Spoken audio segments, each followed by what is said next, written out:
Lepo pozdravljeni v še enem nizu dogodkov Karierne zgodbe, ki jih organiziramo v sklopu Kariernega centra Univerze na Primorskem. Skozi današnji pogovor bomo spoznali še eno zanimivo karierno zgodbo, ki nam jo bo predstavil Jan Plestenjak. Pozdravljeni in dobrodošli pri nas. Hvala vam, da ste si vzeli čas in odzvali našemu povabilu. Ravno v obdobju, ko imate verjetno veliko koncertov in ste napolno zasedeni, ampak vseeno boste z nami delili vašo karierno pot. Rodili ste se v Ljubljani, otroštvo pa ste preživeli v Škofji Loki. Kakšni spomini vas vežejo na predšolsko obdobje? Jaz sem zrastel v enem hecnem okolju, ker moja mama je slikarka in ni imela denarja zelo veliko in smo kar v Škofjeloškem gradu so je eno sobo okroglo v stolpu dali, da jo lahko uporabljala kot atelje in vse. In smo imeli v eni sobi, zavesam je bilo pregrnen, plenice posrane, pol njen atelje, pol miza, v glavnem je bilo tako zelo nomadsko izgledalo. Ni tako romantično, kot ljudje mislijo v stolpu grada, da kdo živi to. Tako, to je bilo prve 3-4 leta življenja in sigurno je meni že tisto okolje buril domišljijo kot otročku, ker je malo drugače kot navaden. Ne? In po smo pa se preselili reki Sori, kjer je še danes ima mama hišo in vedno sem bil nekje sred narave. In zdaj sem v Strunjanu in sem spet sred narave. Nisem mesten tip. V Ljubljani sem si kupil že tudi 2 stanovanji, pa nisem mogel spati. Tako da jih oddajam. Pa vrtec ste obiskovali? Ne, vrtec nisem, zato ker mama je bila skozi doma, ki je slikala. In smo bili mi, jaz pa moj brat, sva bila skozi doma, tako da je bil prvi stik tako, take večje socializacije pravzaprav v osnovni šoli. In nikoli nisem maral šole, nobene šole. Kaj pa glasba vas je zanimala že v otroštvu? Se spominjate, kdaj je bil tisti prvi trenutek, ko ste se, če lahko rečemo, zaljubili v glasbo? Najprej sem zelo veliko risal in imam tudi talent za risanje, sam nisem razvil tehnike.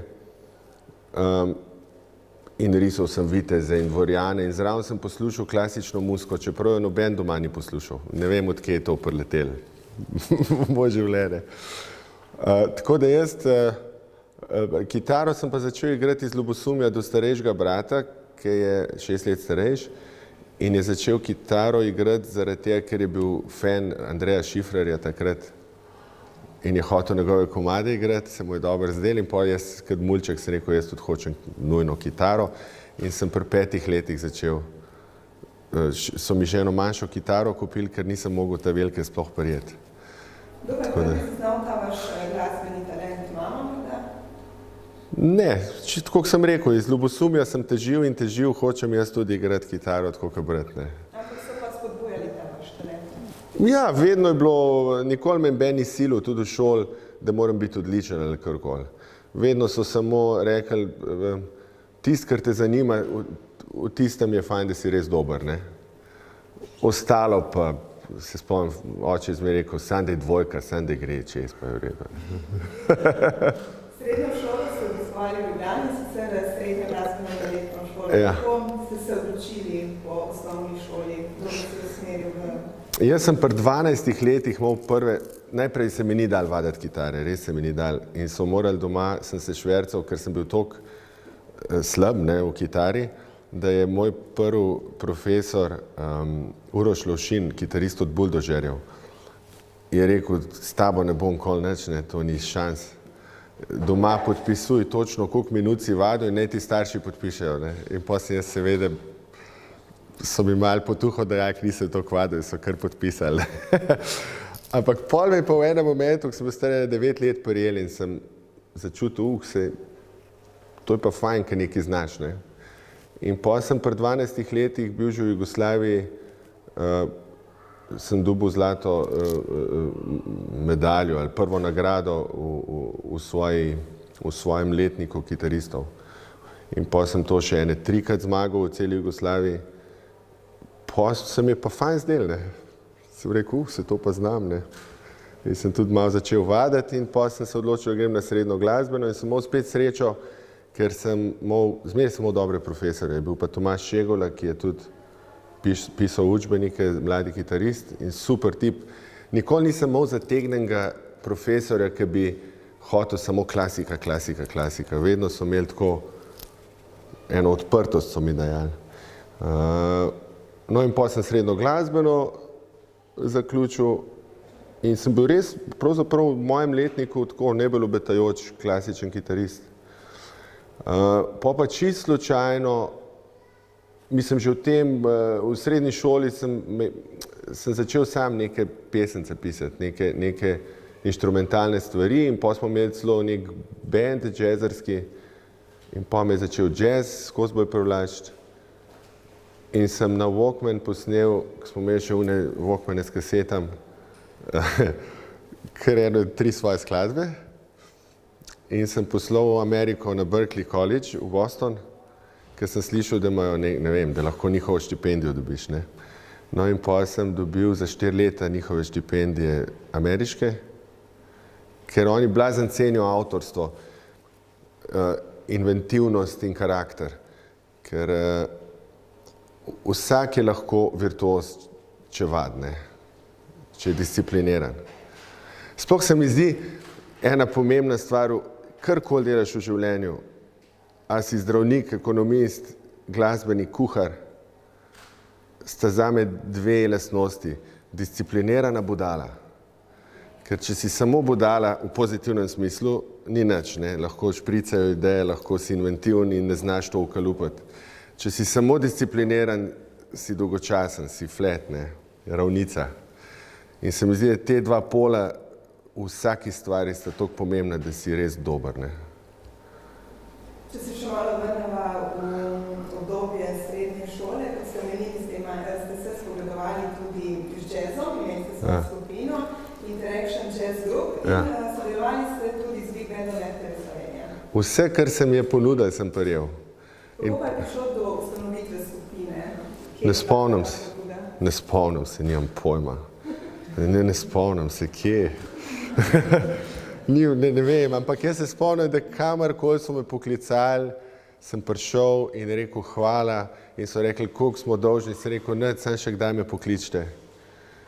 Ta silna želja je bila po učenju, po rasti. In sreč imam to še danes, še vedno vem, koliko nisem dober, ne vem samo, koliko sem dober, vem tudi, koliko nisem dober in se hočem razvijati in imam problem, da težko najdem ljudi okoli sebe, od katerih bi se učil in zdaj sem sploh v moji muziki. In zdaj sem pogruntil, da sploh ni treba so glasbeniki, da se učim lahko od ekonomista ali pa se učim lahko od enega fizika. Ker na koncu vidiš, da je materija ista, da vse je isto.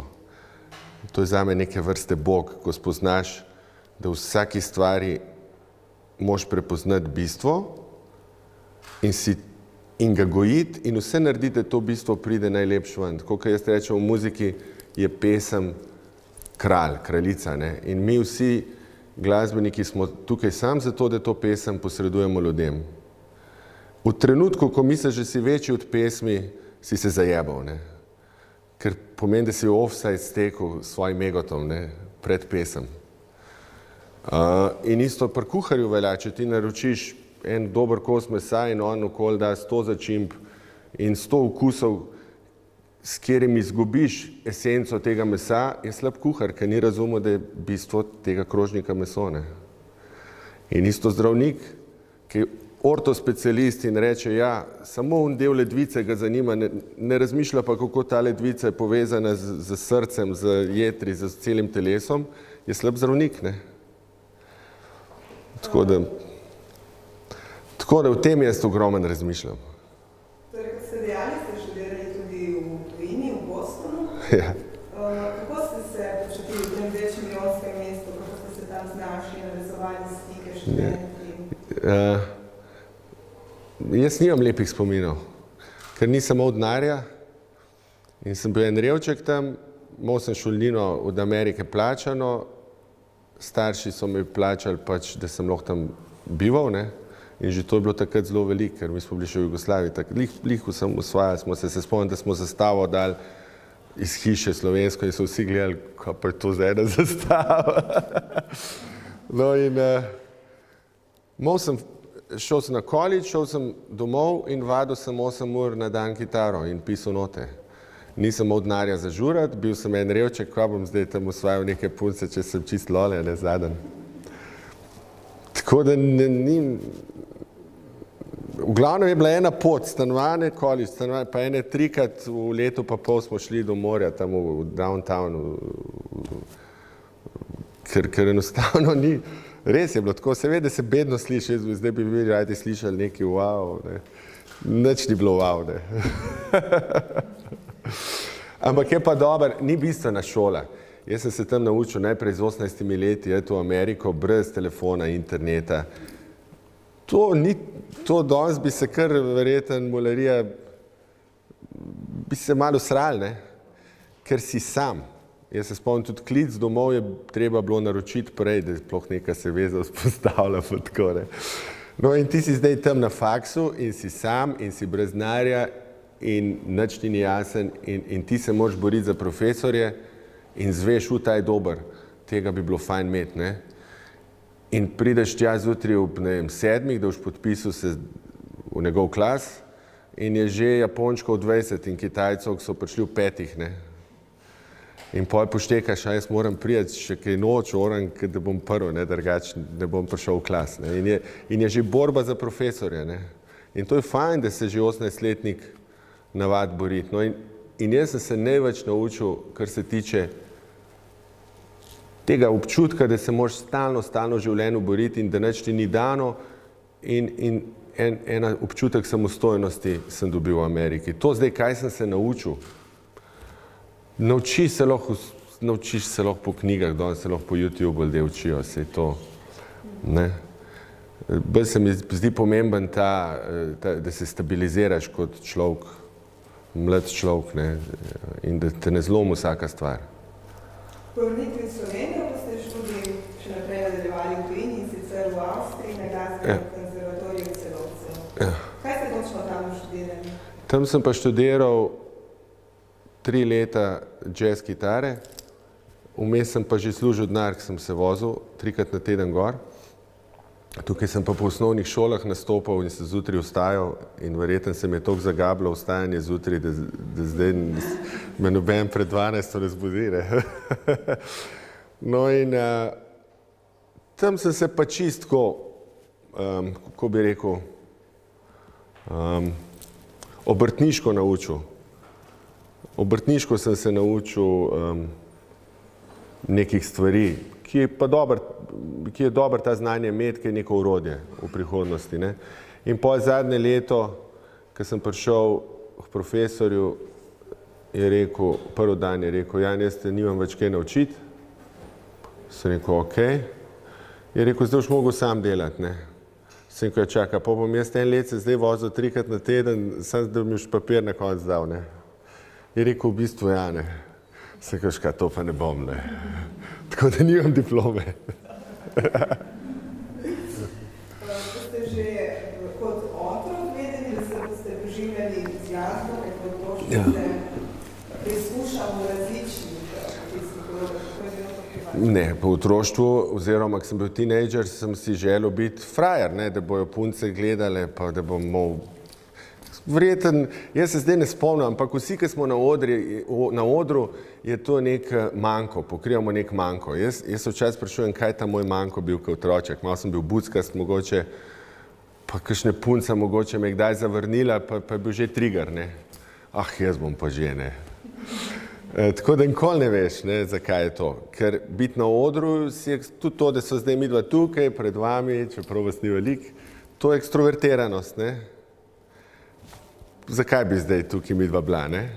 Se pravi, kdor je na odru in glumi in igra neko lažno skromnost in da je on zase dela, to je lažnivc, ne? To so lažnivci, ljudje, ki prijo rečejo, jaz musko zase delam, mene ne zanimajo. Pa ne iti na oder, pa ne izdati na radijske postaje, ne? Bodi iskren pol, ne? In jaz ne maram teh bleferskih štosov, umetniških, ne. Kakšen je bil za vas preboj na slovensko glasbeno sceno? Verjetno je bilo tudi veliko ovir na tej poti? Vsako štengo sem 3-krat prehodil in delal sem tudi neumnosti, seveda, ne. Kardinalne napake.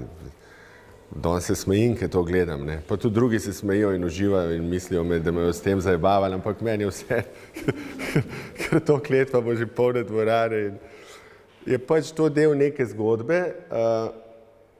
Nagajali so mi, ker je mama uspešna slikarka in seveda imeti starša, ki je znanje kar veliko breme, ne. Ampak z druge strani me je pa ogromno naučila, kako v disciplini dela. Od 3-krat, ko bi se že zlomil, je rekla, ne moreš samo s kvaliteto dokazovati hudobnim ljudem, ne, in jih s kvaliteto premagati, ne. In to sem zmeraj me šlo v glavo. Tako da začetki pa od tega, da sem prvi posnetek hodil na radio, ker sem na naročilnico prvi posnetek posnel, sem prosil urednike, če lahko mi dajo naročilnico in potem sem lovil ure in so rekli, danes pridi od 2 do 3 bo Luknja v studiu in pol je z vsemi kufri, z ojačevalci, ne vem, 4 štuk v studio.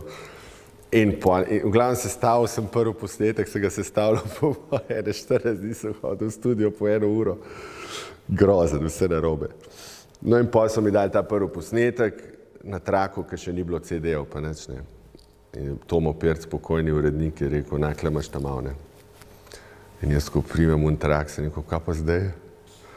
Pa se je začel smejati, zdaj pa daš na radijske postaje, takrat jih je bilo mogoče 5 v Sloveniji, ne.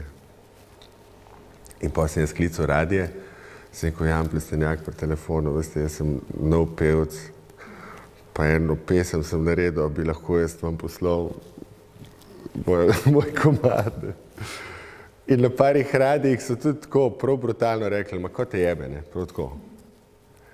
In te isti radiji me zdaj seveda prosijo na kolenih, če prijem na intervju, ne. Seveda, no, pa se jaz oprostim, pozabim pa ne. No in pa so bili koncerti in neuspešna leta in po 5 ljudi in 10 ljudi in metali so gor flaše, vse se je dogajalo. Vse se je dogajalo. Kdaj je trenutek, da ste postali tako prepoznavni, s katero pesmijo? Potem sem sestavil band, ker nisem imel denarja na začetku, da band plačam. In potem sem sestavil band in sem jaz igral zastonj, zato da sem lahko band plačal. In to je trajalo 2 let po raznih klubčkih, tako za 100 ljudi recimo. In potem se je malo začel glas okoli, pri Janu je pa žur, pa dobra svirka je, dobro se igra. Potem smo počasi prišli na place 300-400 ljudi. Vmes sem imel nekaj uspešnic, ampak velikega hita ne. Leta 97 sem imel pa res albuma More mio, ki je imel 5 hitov, kar je še danes nepredstavljivo. In takrat se je pa vse odprlo, ne, in smo že preskočili na prostore do 500 ljudi, recimo, ne. In potem je bil velik koncert s Pop TV-jem v Filharmoniji, prvi pop koncert v Sloveniji sneman. To je bilo 2001, meni je 2000. In se še spomnim, da je moj založnik Menard rekel, to je brez veze, kaj se s tem zezaš, ne. Sem rekel, daj, lejem to naredil, ne. No in po tistem koncertu je pa nekak nek klik se zgodil, da sem jaz mogoče koncertni izvajalec, ne. Vzporedno pa še pesmi ta prave, ne. In pa sem imel kar ne vem, kje sem pogum najdel, sem rekel, dajmo še križanke narediti in smo jih tudi kar solidno napolnili takrat prvič.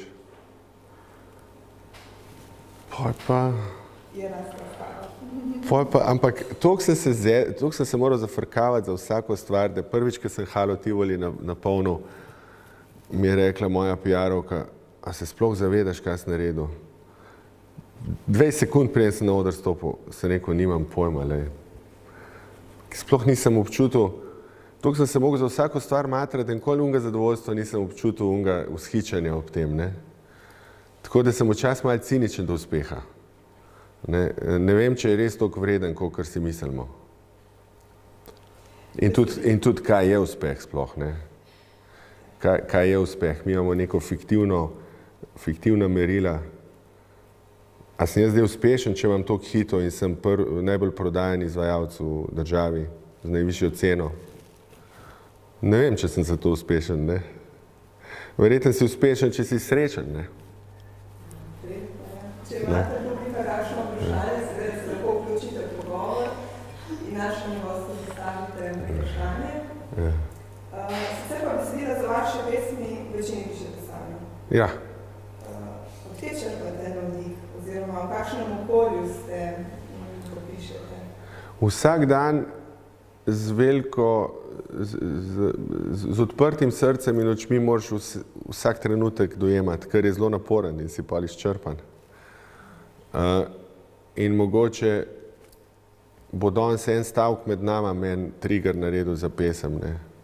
Zadnjo pesem, ki sem jo pisal, recimo sem gledal film, nič posebej, en film Inferno, Tom Hanks igra tak bolj zabaven thriller. In v enem kadru on reče eni bivši svoji ljubezni, reče, se spomniš, ker sva stala takrat med vrati, ne? In jaz takoj pauzo stisnem. Sem rekel, to je pa super, med vrati, da se dogaja cel tekst, ne? In sem adaptiral neko svojo zgodbo, ene moje bivše punce, kako se med vrati spet snideva in kako veva, da ona ve, da sem jaz zajebal že prej, ne? Jaz vem, da ne bo se dobro končala, ampak je privlačnost taka, da se vseeno pol kar med vrati zgodi cel moment, ne, na prepihu žalosti in sreče, ne, ta moment med vrati. In potem sem cel tekst napisal, je trajalo mogoče 2 ure, da sem ga napisal in sem naprej film do konca pogledal, ki nima veze s tekstom. Ja. Ne, to bo na naslednji plošči. Naslednji, ja. Če namenite nek komad, kdo da je namenjen določeni? Mislim, da za 2 pesmi vejo, ne. Ampak enkrat sem eni nekaj napisal, pa je bilo tako nek mlačen odziv, pa sem rekel, ma kaj se bom jaz malo. Je bil pa gotovo hit med poslušalci, ne? V bistvu je bil res. Ne povem, katera pesem. Kakšen pa je vseeno občutek po razprodanem koncertu v odru na vašo pesem, pa je tudi kot več tisoč oboževalcev, tudi oboževalcev? Jaz mislim, da vsi ljudje smo v določeni stvari malo džankiji, ne, in odvisneži. In jaz sem žal postal odvisnež od te potrditve in kljub svojim neki modrosti, ki jo imam do neke mere, in se zavedam, da polniti ego z temi uspehi je nemodro, ne, ga še vedno polnim s temi stvarmi in še vedno je ta adrenalin na odru neverjeten. Ampak jaz na odru dojemam publiko, zame je to ljubljenje, res, zame je to neka erotika totalna in zato sem tudi izčrpan po 2 urah. Intenzivnost je pa zelo zafrknjena stvar, ker pol to intenzivnost ne znaš izklopiti. Jaz sem cel dan, vsak dan, tudi ker ne delam, vse intenzivno doživljam, zato ker sem odvisnik od tega. In to je slabo, ne. In prav hlepim po nekem antipolu mirnosti. Ne. Kako se zatečete po mirnost? Katero okolje je tisto, ki se najbolj sprostite? Ja, jaz včasih se zato, recimo, me tudi marsikakšna punca ne razume, ki jaz se pred hišo v Strunjanu usedem, pa si čik pržgem, pa en kozarček in meni je to dovolj, ne. In zdaj, kako bo zdaj en človek, ki nima šusov takih, kaj jaz v življenju, to razumel, ne, bi šle nekam po svetu. Kam po svetu, le kako je lepo, Piranglija, Slavček poje, kam nekaj. Tako da jaz sem v bistvu v privatnem življenju zelo dolgočasen 90-letnik, ne.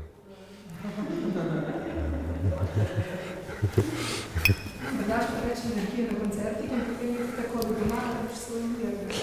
No, definitivno ljudje na koncert pridejo iskat nekaj, ne pridejo nekaj dati. Vse v mestu dajo, ker ti je lepo, ker pojejo in žurajo, ne.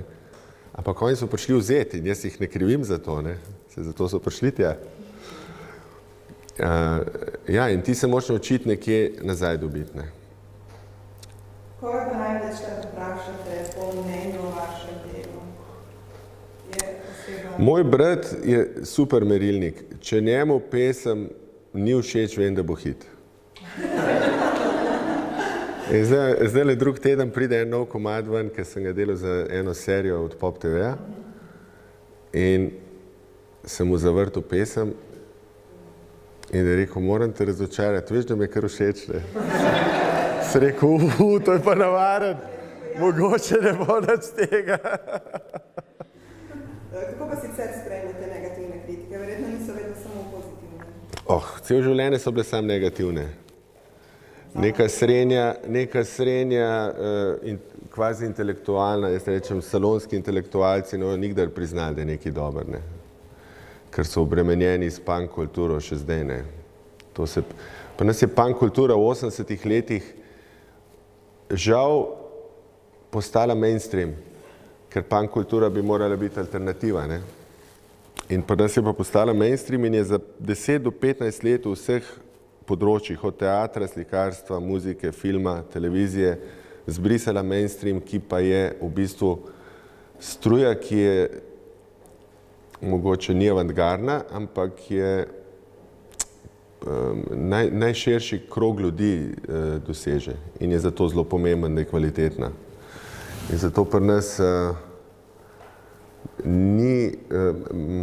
še vedno so intelektualci, tudi če so 40-50 let stari, se obnašajo kot 15-letniki in ne znajo ocenjevati stvari po formatih. Se pravi, če meni zdaj ni všeč elektronska muzika, ne bom rekel, da je umek za nič, ne. Jaz bom še vedno začutil, da je on kvaliteten, ne. No, te ljudje bojo pa rekli, to je elektronska, to je pop, to je brez veze, ne. In tudi ta oznaka, kako je, po moje samo v Sloveniji to, oznaka komercialna glasba. Jaz ne vem, kaj je to komercialna glasba, kaj pa je, ne vem, komercialno je po moje tisto, kar se proda, ne. A pol je bil Picasso komercialni slikar, kaj ne vem, ne. A je pol tudi v končni fazi Bob Dylan je totalna komercialna, ne, ker se je uspešno prodal, ne. Tako da to je čista neumnost, ne. Čim nekdo meni reče komercialna glasba, vem, da nima pojma o ničemer, ne. Kako pa sicer gledate na slovensko glasbeno sceno? Ja, tako kot povsod, sram nas je, da smo Slovenci, sram nas je svojega jezika, sram nas je svoje harmonike, ki je super. Ne? Vse, kar je, raj bomo slaba kopija tujega kot originalni ime, ne. Mene pa ni sram, ne. Pridejo producenti glasbeni, slovenski, se spomnim, ker sem delal eno stvar, ne bom zdaj v imenih, da ne bo. In reče, stari, sem da preveč slovensk zvenel, ne. Mislim, kakšen je to? Jaz pa hočem, da slovensk zveni, ne. Ker res slaba kopija je nekaj najslabšega in prav tako patetično se mi zdi, ker vidim ljudi, ki hočejo na silo biti R&B, funk, ne vem, na silo zdaj nekaj, ker nima veze, kaj ima neka druga, kako bi rekel, enkrat sem dobil, ko sem bil star 10 let, za rojsten dan od mame eno knjigo, ki jo nisem razumel, zakaj sem jo dobil, verjetno sem bil še res preveč mulček, Vrbinčev slovar tujk. In je napisala noče, zdaj se spomnim, ja, naj ti bojo tujke znanke, ne pa spremljevalke, ne. In isto je z vsako materijo, se pravi, super je, da jaz vem, da poznam R&B muziko, da poznam afriško muziko, da poznam rusko muziko mogoče, ne. Ampak ni pa treba, da jaz vsako stvar implementiram v svoje, evo sem že rekel, implementiram, narobe, ne. Ok, se pravi, mi smo tukaj, jaz bom zdajle po najnem pogovoru šel s prijatelji eno dobro ribico pojesti, pa vinček spiti, pa gledali bomo morje. In zdaj, kje je tukaj zdaj R&B ali pa house? Ni ga, ne. Ni ga v življenju. In vedno moraš iz sebe izhajati, kdo si, kaj si in prepričljivo to prenesti naprej. Še ena stvar je zelo pomembna, ker se mi zdi za vsako, da ne bom preveč samo v muziki govoril. Najprej se mi zdi pomembno svojo vsebino prepoznati in jo razvijati in potem format privzeti, ki je primeren tvoji vsebini. V današnjem času nam pa mediji in telefoni, internet ponujajo toliko formatov, da mlad človek si ne vzame časa poiskati sebe, ampak kar privzema formate druge in je v njih neprepričljiv, ker nima veze z njim. Ne?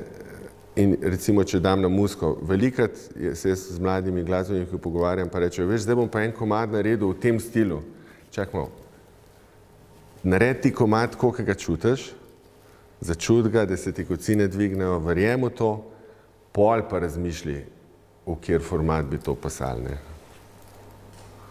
Znani ste tudi potem, da zelo dobro skrivate vaše zasebno življenje. Pred mediji se gleda, kako vam to uspeva. Oziroma, kakšen je vaš odnos do medijev, kako postavite to merijo, katere pogledanje? Do tja lahko grejo, do tja, kjer dobim občutek, da bi, če bi šli dal, da bi jaz žalil s tem svoje poslušalce. Se pravi, če bi oni zdaj prišli v mojo hišo in bi jaz se za klavirjem pogovarjal z njim, je ok. V trenutku, ko bi šli v mojo kopalnico in bi s kamero šli v kozarček z zobno ščetko, bi imel občutek, da žalim ljudi, ki me poslušajo. Ne? Če bi jim še to plasiral. Ne? In jaz seveda jih zanima jih mogoče tudi, kako je preoblečena postelja. Ampak jaz nič ne skrivam, že najin pogovor zdajle je popolnoma odkrit. Ne? Jaz lahko ta isti pogovor od začetka začnejo in ga bom politično korektno oddelil tako, da bo vrhunsko dolgočasen. Ne? Brez problema. Ne? Imam ta gumb v glavi, ne? Sam ga nočem več vklapljati, ker pom je dolg čas. Vi kakšno slabo izkušnjo z mediji? Ogromen slabih izkušenj. Pa kaj češ, greš čez to in s kvaliteto moraš iti čez te stvari. Ampak koga so bolj te mogoče negativne zgodbe prizadele vas, vašo družino, bi bilo bolj za starše, kako da so bili za tega prizadeti? Ne vem, ne. Po moje sem kar na sebe gledal, tukaj sem bil. Predvsem so grde krivične stvari. Mene rumen tisk zabava. Če je inteligenten rumen tisk, je to super. Zdajle so res napisali, da imam nov avto in novo punco in nek naslov. Ne? In pa mene takoj drugi uredniki kličejo že iz drugega uredništva. Jo, Jana, imaš res, kjera? Se rekel, ne vem, upam, da so kakšno dobro najdel. Ne vem.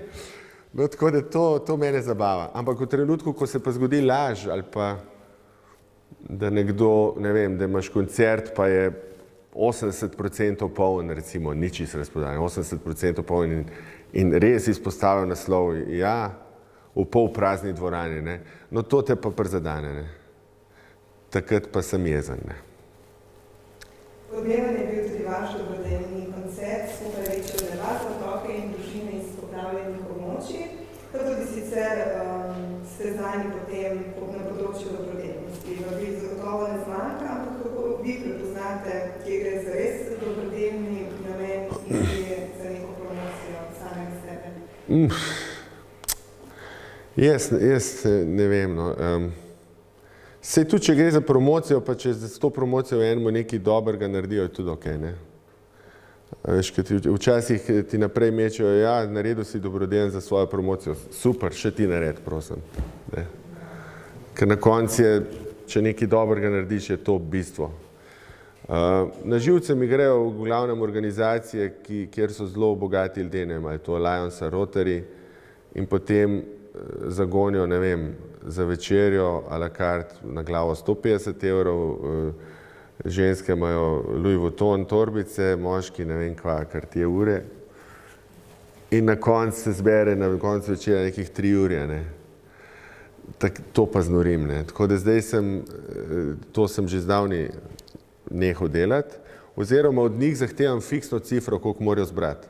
Jaz prijem za ston, ampak oni morajo fiksno cifro zbrati, ki je pa toliko visoka, da ponovadi pol, ja, pa ne vemo, ja, ne bo, ne. Ker oni bi imeli večerjo, pa lobiranje, pa ene 3 určke bi tam revčkom dal, ne. To pa jaz ne. Ker sem samo jaz s svojim rojstnim dnevom pred leti v operi izbral 35.000 evrov sam, brez tih raznih direktorjev, ne. Sicer pa se odzovete, verjetno več dobrodelno. Sam rajš naredim kaj, ne. Pa sej dobrodelno, jutri gremo enega fanta obiskat in smo mu 2 meseca nazaj rekli, kaj Bog ima, boln je, 3 hude bolezni, očeta nima, mama je bolna. In sem rekel že menedžerju 2 meseca nazaj, da mu javijo, da bomo prišli in on je zdaj v pričakovanju 17 let star fant in se veseli in ga bomo jutri obiskali s Cotkotom.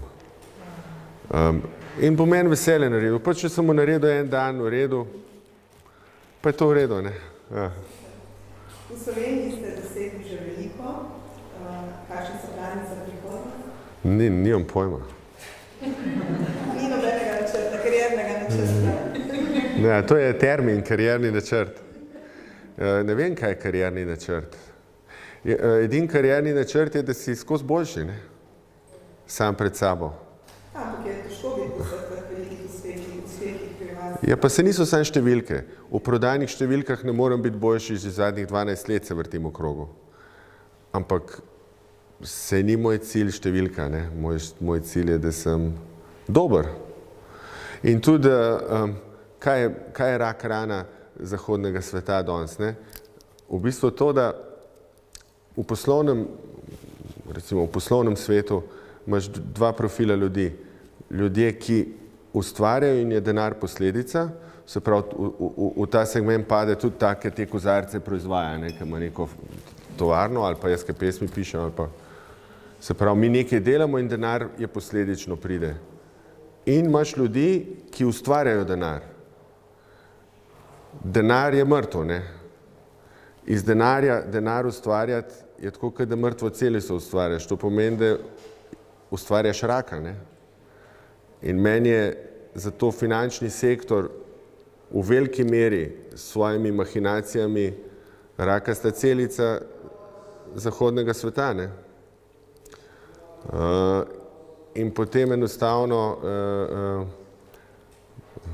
jaz tudi malo poslušam, potem enostavno iz tega izhaja to, da denar te ne usreči. Seveda te ne usreči, fajn ga imeti, ne. Usrečite pot, ki jo narediš in če si uspešen, je denar posledica. Če boš pa ti zdaj samo targetiral denar, pa si pa revček, ne. Imate morda še tudi kakšno vprašanje? Ja, ta karierni načrt je bil izpostavljen, ne. Ja. Se mi zdi, da smo v marsičemu v tej karierni zgodbi zadeli point, ne. Point, Ja, bistvo, ja. Namreč, kaj je uspeh, ne? Kaj je končni cilj? Jaz vedno vprašam, ne, študenti, dijaki, ki pridejo, kaj bomo zdaj načrtovali, da boš prodane plošče ali denar, ne? In tle je to prvo vprašanje, ki je v bistvu kdorkoli bo ta filmček molil ali pa kdorkoli, ne, nasploh si ga mora najprej postaviti, ne, ali to osebno zadovoljstvo, sreča, kot bi rekel, ne, ali so pa neke stvari, ki so ponavadi neki derivati, ne, neki začasni cilji. Ne, vse ostalo je bižuterija. Ne. Če si ti kupaš nov avto, ki je lep, jaz imam tudi rad lep avto, in je to del tvoje esence, si se zajebal, boš nesrečen, ne. Če ga pa kupaš kot bižuterijo, da je v bistvu ti isto vrednost ima, kot če si kupil, ne vem, en navaden prstan, ne vem kaj, ne. Pa je pa to samo to, ne. In ljudje, ki si kupujejo stvari, da sebe izpolnijo, da svoj ego izpolnijo, si morajo to kupovati, bojo pač nesrečni, ne. Ker meni v končni fazi vseeno se v super modernem avtu pripeljem, ali se bom v eni razjebani katerci pripelju, ker jaz sem lepo pesem prej napisal, meni je dober. Meni je oboje dober. Ne? Zdaj pa, da bi pa zdaj iz principa zanikal vse, kar je materialno, da je nepomembno. Se je lahko tudi lepo, se lahko so stvari materialne lepe, se so lahko estetsko lepe. Zakaj pa ne, ne? Ja, to je to, ne? Ampak zdaj, te bom še malo izgledal. Ok, v tem materialnem bižuteriji štima, ne? Ko si pa rekel, druga stvar, ki me zelo zaintrigirala, odvisnosti, ne? Ja. Odvisnost je nekaj, kar nimamo mi pod nadzorom, ampak ona upravlja z nami. Ja, če se pustimo, ne? Če se pustimo, ne? Tu, ne? In tlele je zdaj mogoče, ne, pod vprašanje za karierni načrt, ne? Kakšne plane imaš v tem opuščanju še te odvisnosti, ki so zelo dobro prepoznali, ne? Ja. Meni je Jan danes zelo samoreflektivna zgodba. Ja, se kaj pa bore. Zmoremo zelo različne nivoje, globine samorefleksije. Mislim, jaz najprej ne živim v nekem balonu. Niti samozadostnosti, niti, ne vem, balonu ekstremne uspešnosti, ker če bi v to začel verjeti, je to konc, ne. To je del mita, v katerem vsi uživamo. Če jaz uživam in moja publika uživa, super. Jaz sem iskren v tem, kar delam. Mogoče pride preračunljivost na plano, ko so vse te čiste stvari, kot je pesem, kot je to, kako jo zapoješ, ko vse to naredim, lahko preračunljivost pride, pa marketing, pa PR, kako bi pa jaz to zapeljal, da bi do širše publike prišlo. Tam se preračunljivost mogoče vklop, ne. Ampak to ni škodljiva preračunljivost, s tem nisi noben moč ukradel, noben ga prizadev, ne. Ampak osnova je pa čista in mora biti čista. In oprosti, jaz res ne vem, kaj je to poslovni plan. Ne. Kako se? Poslovni načrt. Jaz ne vem, kaj to je. Življenjski načrt, ne, pot, ne, razmislek o prihodnosti. Ja. Spet tujka in to zelo dobro, ja. Da so pomno, ne naravno. Meni je edino vprašanje, kako razvijaš svoje znanje in svojo vsebino. In če se temu reče zdaj karierni načrt, potem ga sprejmem. Ne? Ker karierni načrt brez razvoja osebnega in znanja je čisti bullshit, ne. Ne. Se zelo strinjam. Ja. Še kakšno vprašanje?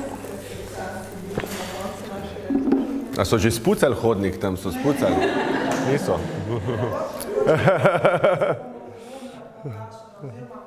Dostikrat sem razmišljala o tem, koliko vaše pesmi pomenijo poslušalci. Jaz se skoraj v vsakem albumu so najmanj dve napisane zame. Se najdem v zgodbah. Ja.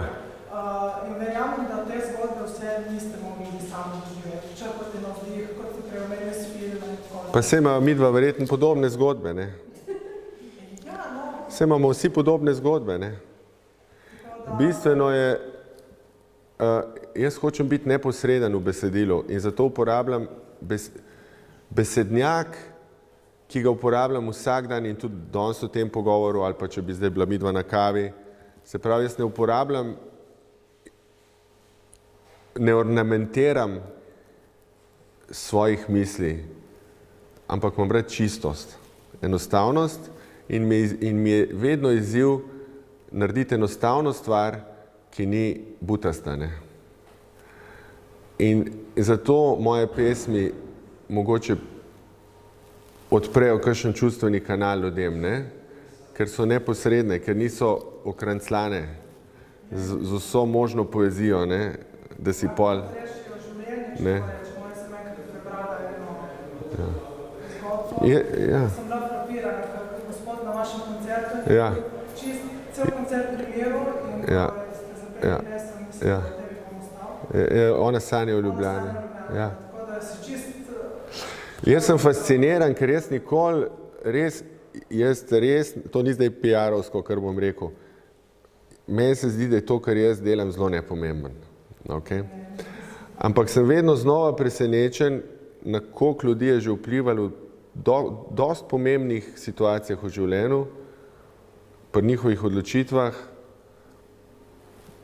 Celo, ne vem, zadnjič sem bil v bolnici, mi je ena medicinska sestra rekla, kako je njena kolegica 2 otroka izgubila in kako je blazno moja ena pesem pomagala. In pa, ko to slišim, jaz najprej ne morem verjeti, da je to možno. Pa se mi pa fajn zdi, ne? Se mi zdi, da je lepo, da lahko z ustvarjanjem nekomu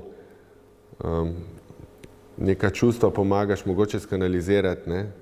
Ker jaz nisem tukaj zato, da učim ljudi, jaz nisem noben superman, da bom ljudem govoril, kaj je prav in kaj ne. Jaz sem tukaj samo zato, da opazujem in to, kar opazim, dam v besedilo in mogoče komu vzbudim neko emocijo, ne? Ali pa da ima nekdo samo refleksijo zaradi tega. To je edina moja naloga, nič drugega. Očito je, da sem jaz ratala odvisna od vaše glasbe. Dobro. Že 20 let. To, da se tudi zdaj, ko se kakšne take pripombe, se zdaj, da sem že to prerasla. Ja. Leta 95 je že kar nekaj mimo. Sivi lasje so že. Morda še za konec, letos bomo lahko poslušali kaj na Obali? Ne, letos nismo na Obali. Nismo. Najbližje Obali? Najbližje Obali bomo zdajle, Marko, kje smo? Krompirjeva noč, ja. Veliko Ubelsko. Ja. Jani, se vam zahvaljujem za vaš čas. Hvala lepa. Hvala. Iz današnjega društva. Mogoče pa nastane, ne? Mogoče pa nastane. Hvala. Tudi vam se zahvaljujem za udeležbo, želim vam lepo poletje in vas vabim v našo družbo zopet septembra. Lep večer vam želim še naprej in naslednje. Hvala.